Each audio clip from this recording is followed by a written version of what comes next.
Soon, a multinational force set up by the United Nations will guard the ground where the Malaysian airliner crashed after being hit by a missile over Ukraine. The debris field was unsecured for days after the crash. One investigator says he saw local workers cutting away the wreckage with a chainsaw. Experts worry that some pieces have been repositioned or removed, leaving the scene compromised. Jim Wildy retired from the National Transportation Safety Board after 37 years. His job was to determine if explosives caused a plane crash. His team investigated the deadly crash of TWA Flight 800, which went down shortly after takeoff from New York. Authorities initially suspected it was caused by a bomb, but the NTSB ruled that out. Wildy says missiles will leave a signature burn on the wreckage.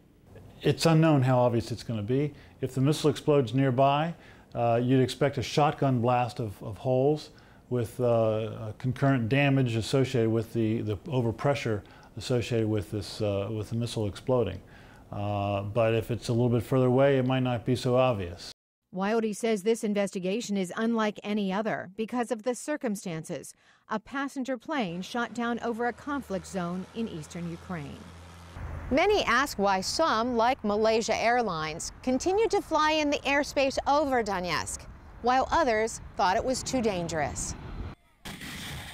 Kenneth Quinn is with the Flight Safety Foundation. He says in the past, governments avoided setting up no-fly zones over civil conflicts. Local fighters typically did not have access to surface-to-air missiles that could reach cruising altitudes of passenger planes.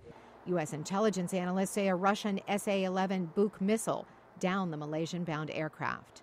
This is a new threat with a new kind of capability that heretofore had only been possessed by some of the large powers, principally Russia and the United States and a lot of the Mideastern powers and China.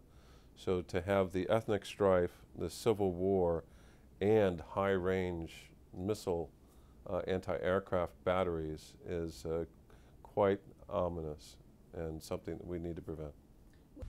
As investigators search for clues, airline experts want a global summit to address this new dynamic in local conflicts.